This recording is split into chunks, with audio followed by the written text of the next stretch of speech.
Two people walk into the same grocery store. One spends $300, pays with a rewards credit card, gets 3% cash back, goes home to a house that just went up $40,000 in value this year. The other spends $300, pays with a debit card because their credit is maxed, goes home to an apartment where rent just went up $200 a month. Same store, same prices. Completely different reality. That's not bad luck. That's inflation, working exactly as it was designed to work. And today, UnearthUS is going to show you something nobody on YouTube is saying clearly enough. Inflation is not a problem that hits everyone equally. It is a tax, and only one group of people actually pays it in full. Let's start with the facts, fresh from 2025 and 2026, no spin.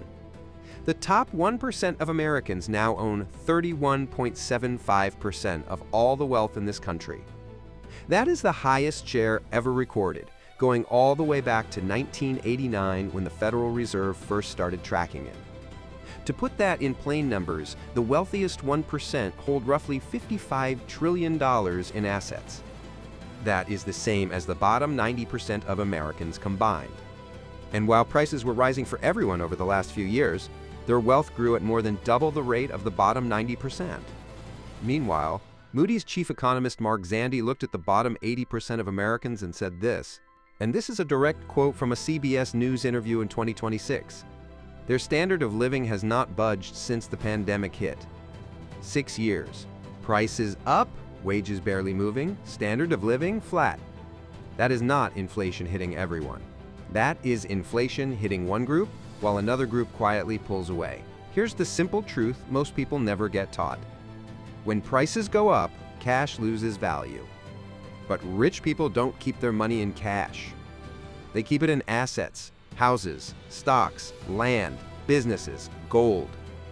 And when inflation hits, those assets go up in value too. So while your $1,000 in a savings account slowly buys less and less every year, a rich person's house just went up $80,000.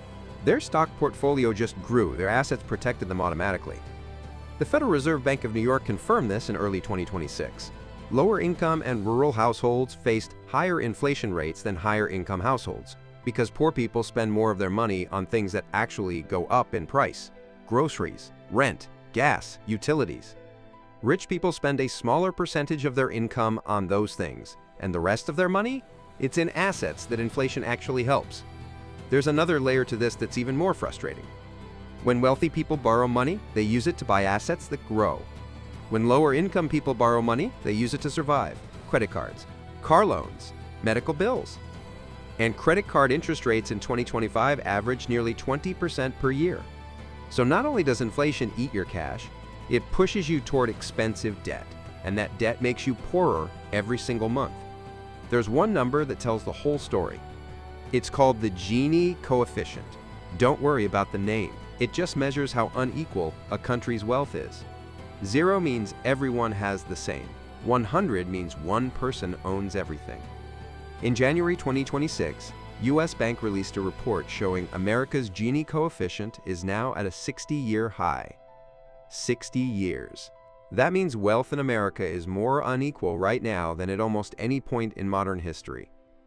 And here's the thing about that number. It didn't get there by accident.